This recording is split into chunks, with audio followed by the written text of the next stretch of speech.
Sa ngalan ng Ama at ng Anak at ng Espiritu Santo, Amen. ang pagpapala ng ating Panginoong Jesucristo, ang pag-ibig ng Diyos Ama, at ang pakipagkaisa ng Espiritu Santo naway sumainyong lahat. At sumayo rin. Mga kapatid, sa araw na ito ay sisimulan ang conclave, kaya pagdadasal natin ang mga kardinal na naway sumakanila ang banal na Espiritu at pumili ng mamumuno sa ating simbahan. Sama din natin sa ating panalangin ang pasasalamat ni Raymond Co na matagumpay ang kanyang kidney operation.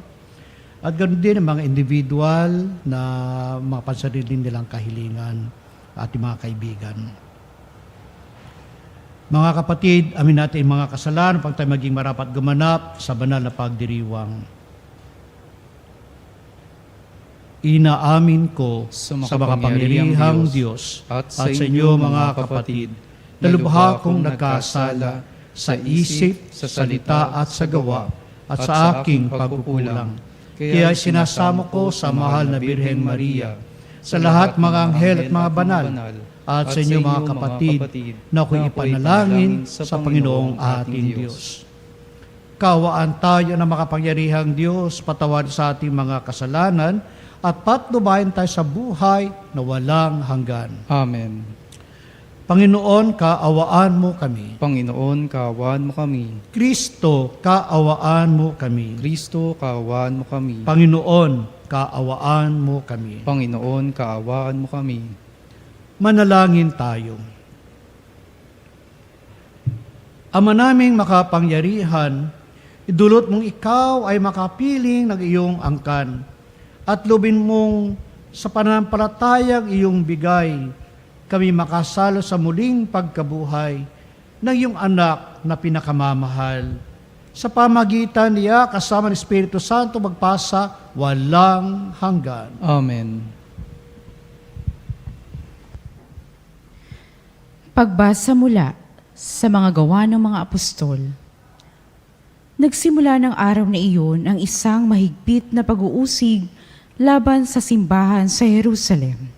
At liban sa mga apostol, lahat ng sumasampalataya ay nangalat sa lupain ng Judea at Samaria. Si Esteban na may inilibing ng mga taong may takot sa Diyos at gayon na lamang ang kanilang panangis. Samantala, sinikap ni Saulo na wasakin ang simbahan. Pinapasok niya ang bahay-bahay at kinaladkad ang mga sumasampalataya at ibinalanggo, maging lalaki at maging babae. Nangalat ang mga mananampalataya at saan man sila makarating ay ipinangangaral nila ang salita. Nagpunta si Felipe sa isang lungsod ng Samaria at ipinangaral doon ang Mesiyas. Nang mabalitaan ng mga tao at makita ang mga kababalaghang ginawa niya, pinakinggan nilang mabuti ang sinasabi niya, sapagkat ang masasamang espiritu ay umaalis sa mga taong inaalihan nito at sumisigaw habang lumalabas. Maraming lumpo at mga pilay ang napagaling, kaya't nagkaroon ng malaking kagalakan sa lungsod na iyon. Ang salita ng Diyos. Salamat sa Diyos. Sangkalupaang nilalang, galak sa pooy isigaw. Sangkalupaang nilalang, galak sa pooy isigaw. Sumigaw sa galak ang mga nilalang, at purihin ang Diyos ng may kagalakan. Wagas na pagpuri sa Kanya'y ibigay. Ito ang sabihin sa Diyos na dakila. Ang mga gawa mo ay kahanga-hanga. Sangkalupaang nilalang, galak sa pooy isigaw. Ang lahat sa lupa ika'y sinasamba. Awit ng papuri yaong kinakanta. Ang iyong pangalay pinupuri nila. Ang ginawa ng Diyos, lapit at pagmasdan. Ang kahanga-hangang ginawa sa tanan. Sangkalupaang nilalang, galak sa pooy isigaw. Naging tuyong lupa kahit yaong tubig, at ang nuno natin ay doon tumawid. Kaya naman tayo'y nagalak ng labis. Siya'y nagaharing may lakas ang bisig. Sangkalupaang nilalang, galak sa pooy isigaw.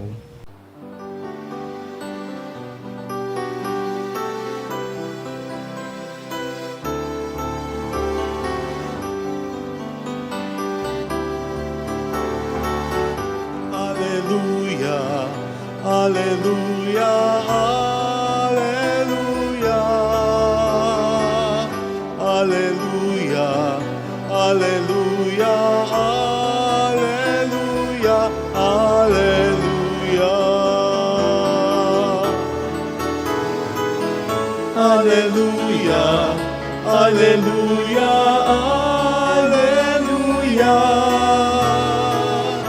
Alleluia, Alleluia, Alleluia, Alleluia.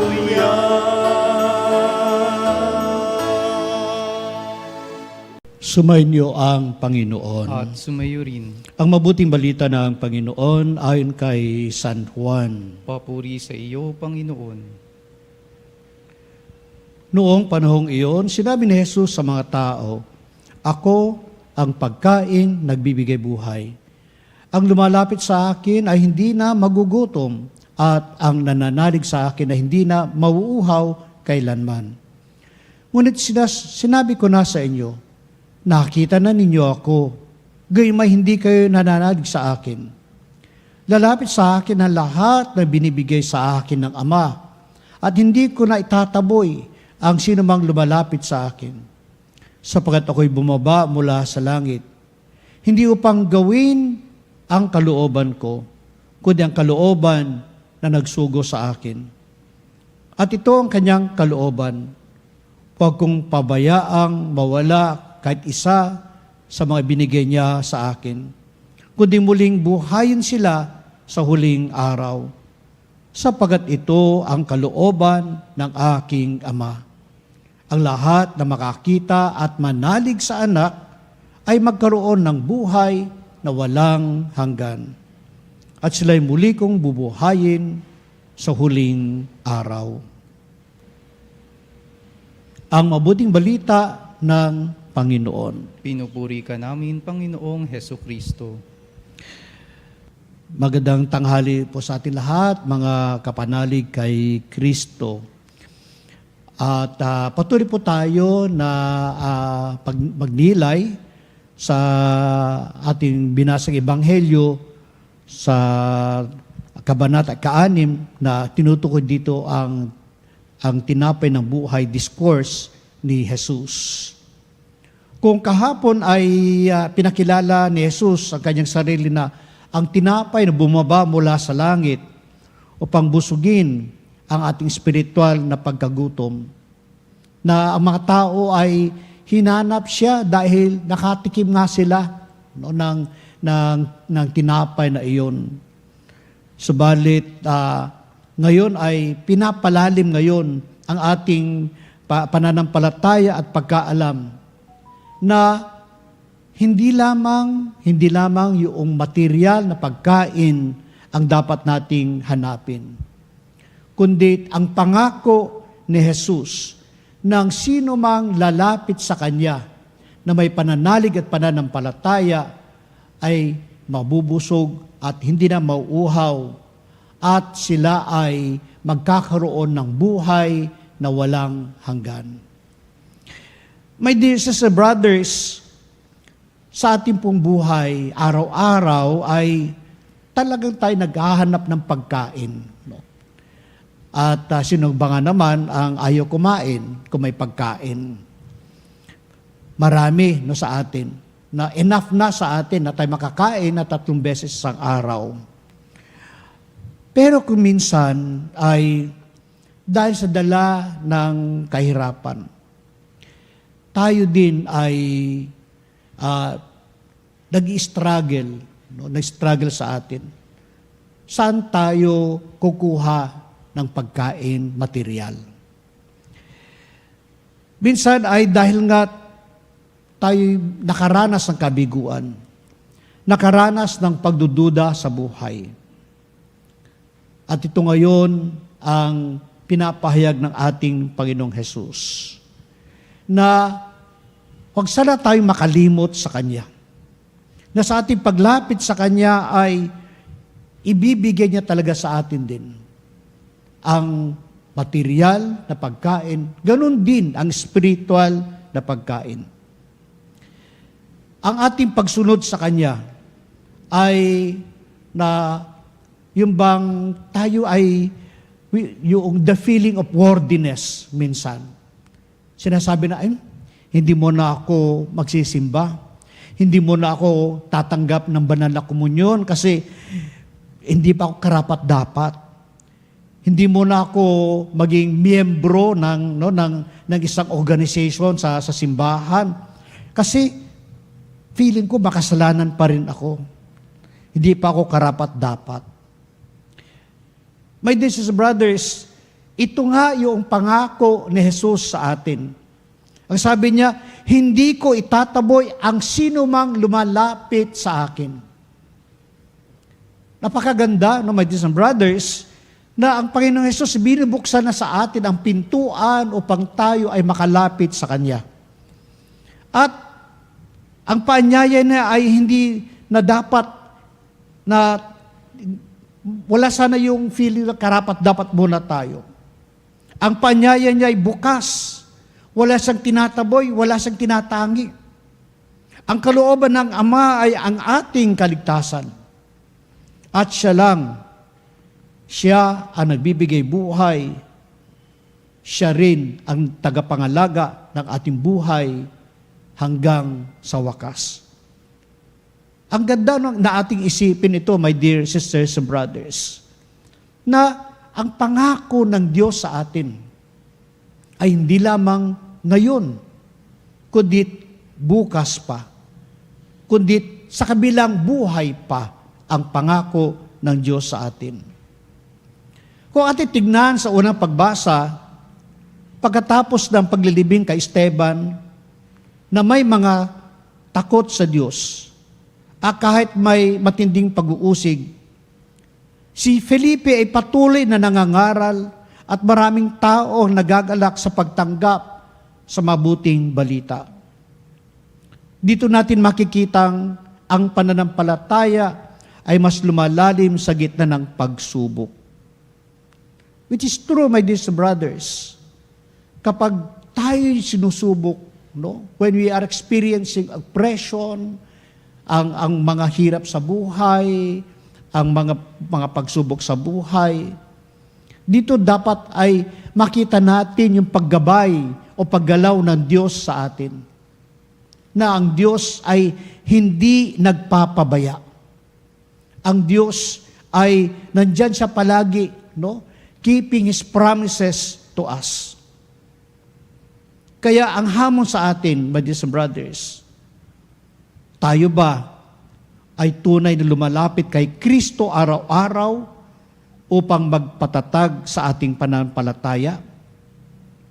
Pangalawang hamon ay sa gitna ng hamon, pagod o pag-uusig, ako ba'y gaya ni Felipe na nagiging takapagdala ng pag-asa sa ating kapwa? Ibig sabihin yan, my dear brothers, ay ang ating kaligtasan hindi lamang dapat nating isipin, kundi isipin din natin ang kaligtasan ng iba. Para bang hindi ka makapapasok sa langit kung hindi ka hahatak na kasama mong makapasok sa kalangitan. At isa pa, isang hapon siguro sa atin ay, bakit ako bumabangon araw-araw? Saan ako kumakapit sa pangako ng tao ng Diyos upang maging matatag ako? Sana, my dear brothers, ay palalimin natin ang ating pananampalataya. Palalimin din natin pagtitiwala natin sa Diyos. At ganoon din ang pag-asa natin na siya lamang, ang Diyos lamang, ang makapagbibigay ng katugunan na lahat ng ating mga katanungan. Amen.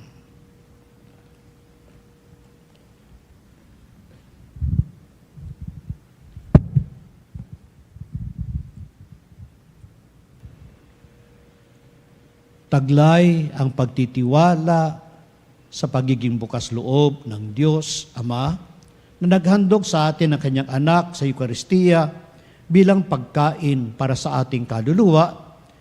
Ilapit natin sa kanyang ating mga pangangailangan ating tutugon. Ama, pagpalain mo kami sa Eukaristiya. Ama, pagpalain mo kami sa Eukaristiya.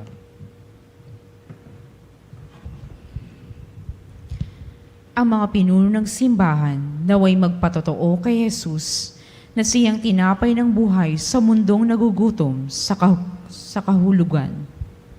Manalangin tayo sa Panginoon. Ama, pagpalain mo kami sa Eukaristiya. Ang mga pinuno ng pamahalaan naway aktibong makisangkot sa paghahanap ng mga katugunan sa mga pangangailangan at kapakanan ng ating mahihirap na kapatid. Manalangin tayo sa Panginoon. Ama, pagpalain mo kami sa Eukaristiya. Ang mga nag-aakalang hindi na nila kailangan ng Diyos sa kanilang buhay, naway maakit na tumanggap ng Eukaristiya. Manalangin tayo sa Panginoon. Ama, pagpalain mo kami sa Eukaristiya. Ang mga may sakit, naway maranasan ang pagmamahal na presensya ni Kristo sa kanilang pagtanggap ng Eukaristiya. Manalangin tayo sa Panginoon. Ama, pagpalain mo kami sa Eukaristiya. Ang mga yumaong tumanggap ng tinapay ng buhay, naway magkamit ng buhay na walang hanggan. Manalangin tayo sa Panginoon. Ama, pagpalain mo kami sa Eukaristiya. Ama naming nasa langit, gawin mo kaming tapat na nagpapasalamat para sa handog mong Eukaristiya na siya nagbibigay ng pag-asa at kahulugan sa aming buhay. Hiniling namin ito sa pamagitan ni Kristo na aming Panginoon. Amen.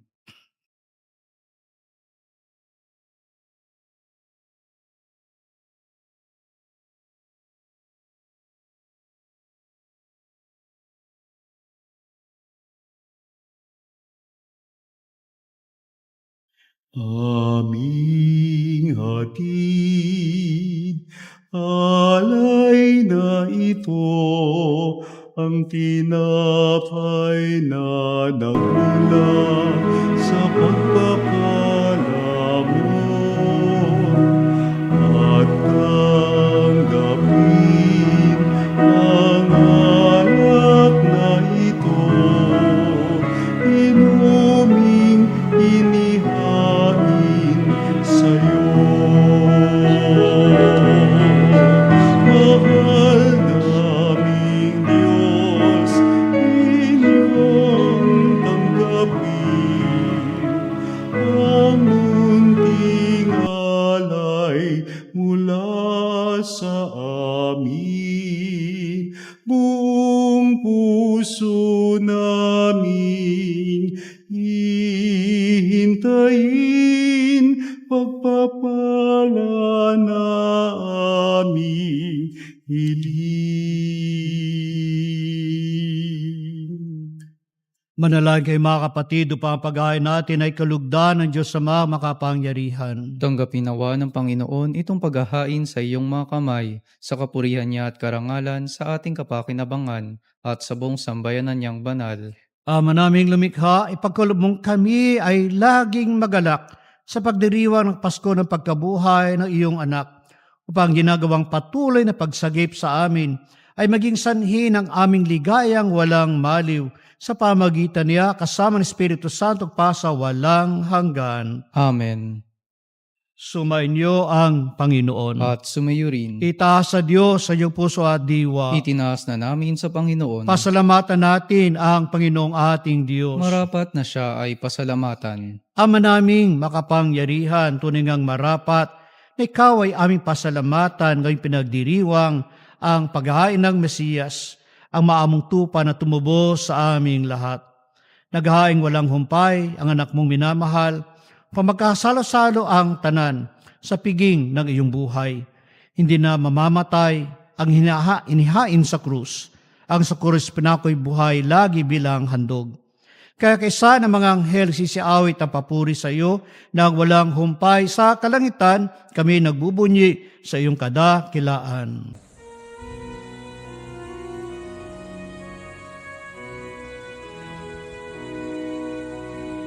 Santo, Santo, Santo, Panginoong Diyos ng mga hukbo, Napupuno ang langit at lupa ng kadakilan mo. Hosana, Hosana sa kaitaasan. Pinagpalang na paririto sa ngalan ng Panginoon. Hosana, Hosana sa kaitaasan.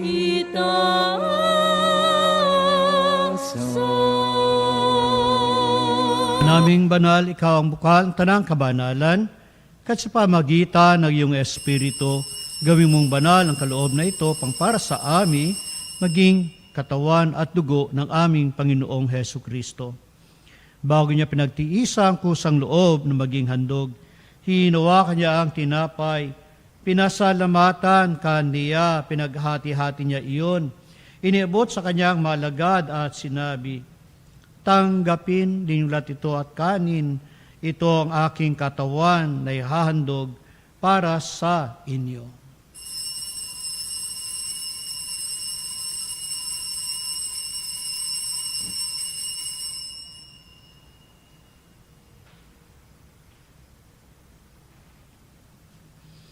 Gayun din naman, matapos ang hapunan, hinawakan niya ang kalis, muli kanyang pinasalamatan, inabot niya ang kalis sa kanyang malagad at sinabi, tanggapin ninulat ito at inumin, ito ang kalis ng aking dugo, ng bago at walang hanggang tipan.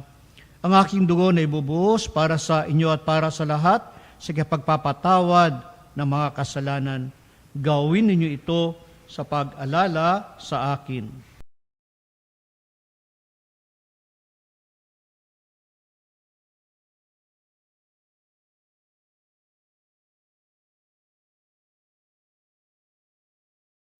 Ipagbunyo natin ang misteryo ng pananampalataya. Sa krus mo at pagkabuhay, kami nagtubuhos mong tunay. O Jesus, naming mahal, iligtas mo kaming tanan. O Jesus, naming mahal, ngayon at pagpakailanman. Ama, ginagawa namin ngayon pag-alala sa pagkamatay at muling pagkabuhay ng iyong anak, kaya't inaali namin sa iyong tinapay na nagbibigay buhay at ang kalis na nagkakaloob ng kaligtasan. Kami nagpapasalamat dahil kami iyong minarapat at tumayo sa harap mo para maglingkod sa iyo. Isinasamo namin kami magsasalo-salo sa katawan at dugo ni Kristo ay mabuklod sa pagkakaisa sa pamagitan ng Espiritu Santo. Lalahan mo rin mga kapatid naming nahimlay, may pag-asang sila'y muling mabubuhay, gayon din ang lahat na mga pumanaw. Kaawaan mo sila at patuloyin sa iyong kaliwanagan, kawaan mo pagdapatin kaming lahat na makasala sa iyong buhay na walang wakas, kaysa ng mahal Birheng Maria na ina ng Diyos, kaysa ni San Jose na kabiyak ng kanyang puso, kaysa ng mga apostol at ng lahat mga banal na namuhay dito sa daigdig ng kalugod-lugod sa iyo. May pagdiwag nawa namin ang pagpupuri sa kararangal mo sa pamagitan ng iyong anak na aming Panginoong Hesu Kristo. Sa pamamagitan ni Kristo kasama niya at sa Kanya, ang lahat ng parangal at papuri ay sa iyo, Diyos Amang makapangyarihan, kasama ng Espiritu Santo magpasa walang hanggan. Amen. Amen. Amen. Amen. Amen. Amen.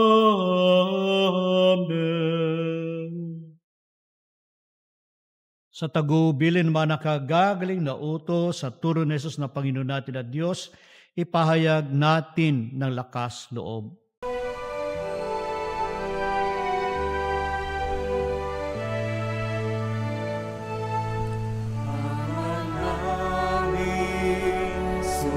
Sumasalangit ka,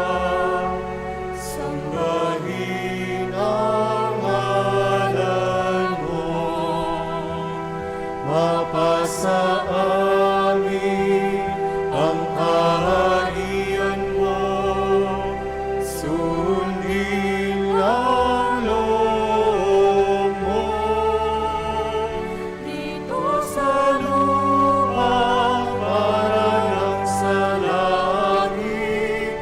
Bigyan mo po kami ngayon ng aming kakanin sa araw-araw at paglawarin mo kami sa aming mga sala para na pagpapatawad namin sa nakakasala sa amin. At huwag mo kaming ipahintulot sa gusto, at yadya mo kami sa lahat ng masama. Hiniling namin kami adya sa lahat ng masama, pagkalooban ng kapayapaan araw-araw, ligtas, kasalanan, at ilayo sa lahat ng kapahamakan, samantalang ang pinananabikan na dakilang araw ng pagpapahayag ng tagapagligtas naming si Hesu Kristo. Sapagkat iyo ang kaharian at ang kapangyarihan at ang kapurihan, magpakailanman. Amen. Panginoong Hesu Kristo, sinabi mo sa iyong mga apostol, kapayapaan ang iniiwan ko sa inyo, ang aking kapayapaan ang binibigay ko sa inyo. Tunghayin mo ang aming pananampalataya at ang aming mga pagkakasala. Pagkalooban mo kami ng kapayapaan at pagkakaisa ayon sa iyong kalooban, kasama ng Espiritu Santo pa sa walang hanggan. Amen. Ang kapayapaan ng Panginoon ay laging sumainyo. At sumayo rin. Magbigayan kayo ng kapayapaan sa isa't isa. Peace be with you. Kordero ng Diyos na nag-aalis ng mga kasalanan ng sanlibutan, maawa ka sa amin. Kordero ng Diyos na nag-aalis ng mga kasalanan ng sanlibutan, maawa ka sa amin. Kordero ng Diyos na nag-aalis ng mga kasalanan ng sanlibutan, ipagkaloob sa amin ang kapayapaan. Ito ang kordero ng Diyos, ito nag-aalis ang kasalanan sa libutan, mapalad ang mainanyayahan sa kanyang piging. Panginoon, hindi ako karapat-dapat na magpatuloy sa iyo, ngunit sa isang salita mo lamang ay gagaling na ako.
Manalangin tayo.